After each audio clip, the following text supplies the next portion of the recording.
Il y a beaucoup de femmes qui me demandent si mes entraînements peuvent leur faire perdre du poids et les aider à maigrir. Il y a tellement de femmes à qui je parle qui rêvent de retrouver leur taille d'avant, qui ont une grande nostalgie de leur corps de jeunesse, puis qui gardent leur paire de jeans préférée pendant des années en espérant pouvoir rentrer dedans à nouveau un jour. Puis certaines qui ont des maux de dos, d'épaule, de hanches, de genoux me disent parfois qu'elles veulent attendre de perdre du poids avant d'éliminer leur douleur. À ton avis, penses-tu qu'elles ont raison? N'oublie pas de t'abonner à ma chaîne. Je te réponds tout de suite, je ne vais pas passer par 4 chemins, c'est plutôt l'inverse. La première étape, c'est d'éliminer tes douleurs avant d'être capable d'accomplir tout ce qu'il faut que tu fasses pour perdre du poids. Sinon, ce qui va se passer, c'est que tu vas constamment retomber dans le même cycle vicieux. Dès que tu vas vouloir faire du cardio ou de la musculation, sans avoir d'abord réglé ce qui t'empêche de bouger, mais tu vas te blesser. Premièrement, il faut que je spécifie que la perte de poids, c'est pas ma spécialité. Okay? Pour être capable d'enseigner une transformation, il faut que tu l'aies vécu toi-même. J'ai jamais eu à perdre du poids, mon corps est fait exactement comme celui de mon père. Je suis mince, peu importe ce que je mange, j'ai aucun mérite, j'ai juste un métabolisme rapide. Donc, j'ai pas l'autorité ni l'expérience d'accompagner des femmes dans cette transformation-là. Par contre, l'élimination des maux de dos, la correction de la posture, la décompression des vertèbres, l'élimination de l'hyperlordose, l'amélioration de la digestion puis la gestion du stress par le mouvement, ça oui. Ça, j'ai l'autorité de l'enseigner parce que je l'ai vécu pendant des années, je m'en suis sortie, puis je l'ai enseigné à des centaines d'autres femmes qui ont suivi ma méthode avec des bons résultats.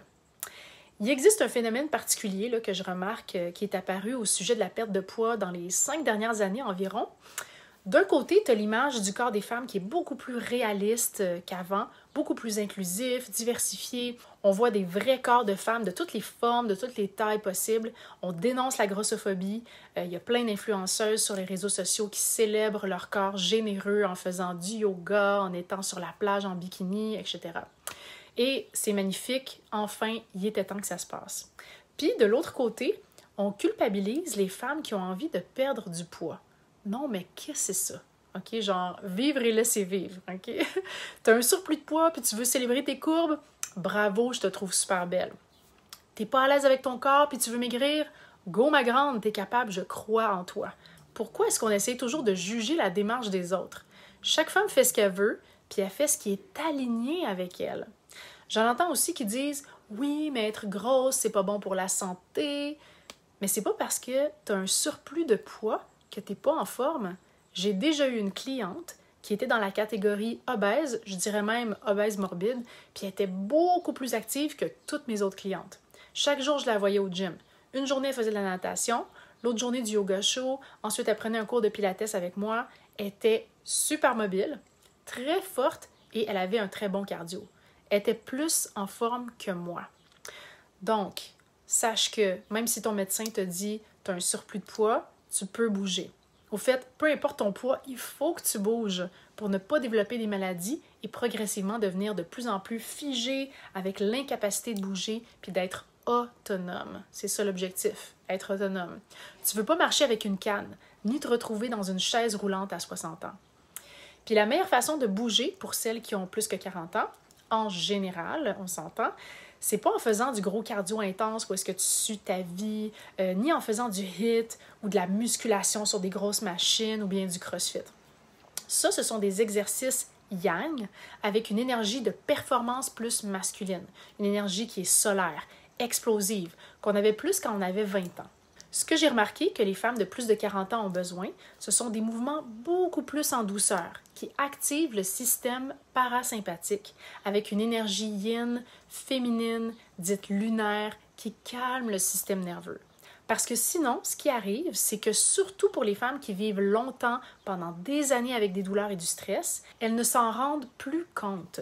Leur corps s'est habitué à avoir mal et ça fait qu'il n'y a aucun mouvement. Il n'y a plus aucun exercice, aucune démarche qui a de l'impact sur leur corps. Dans ce temps-là, tu t'entraînes un petit peu dans le vide pendant des mois sans évoluer, sans voir de résultats concrets, puis là, tu te demandes pourquoi. Pourquoi donc je m'entraîne comme une malade pendant des mois puis ça donne absolument rien?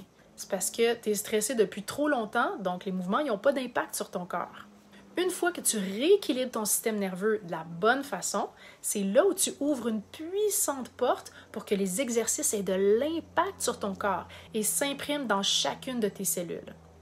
Et quand ton stress est dans le tapis, ce qui se passe aussi, c'est que ça exacerbe tes douleurs, ça les augmente, ça les alimente, ça se loge dans une partie de ton corps et là, ça prend de l'ampleur. Ça grossit, ça devient une douleur chronique qui perdure dans le temps. Dans ce temps-là, ton corps il essaie de s'adapter en créant d'autres déséquilibres posturaux. Tu compenses de plein de façons différentes avec une translation du tronc vers la gauche, par exemple.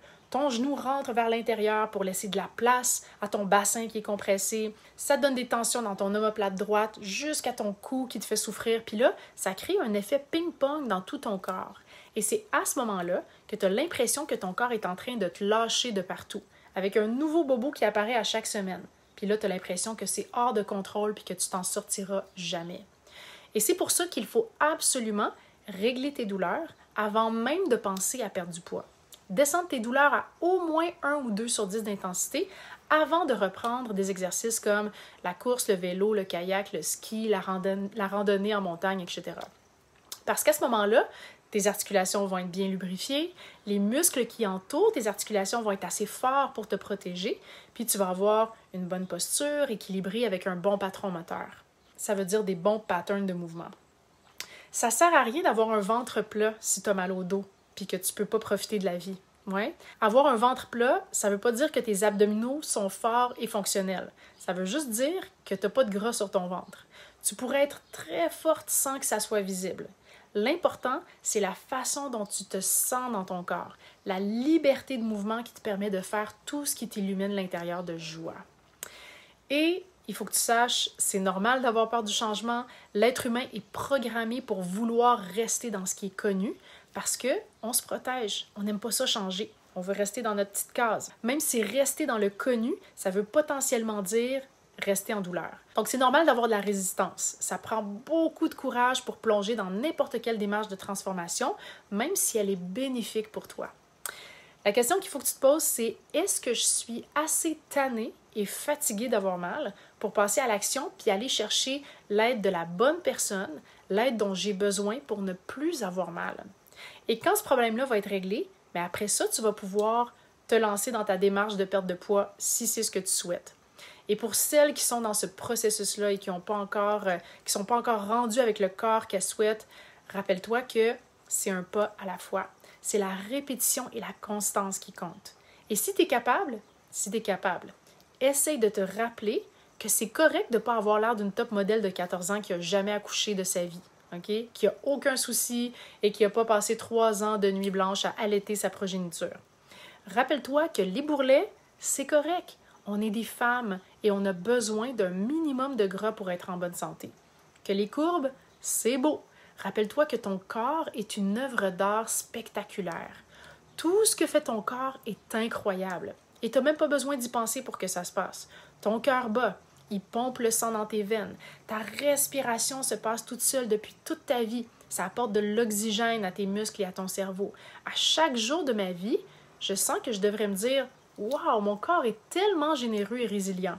Merci, corps, de t'adapter puis de me donner exactement ce dont j'ai besoin. » Si tout ce que je te raconte te parle puis que tu veux avoir plus d'informations sur la façon exacte d'éliminer tes maux de dos, regarde mon webinaire gratuit avec le lien en description. À bientôt, belle femme!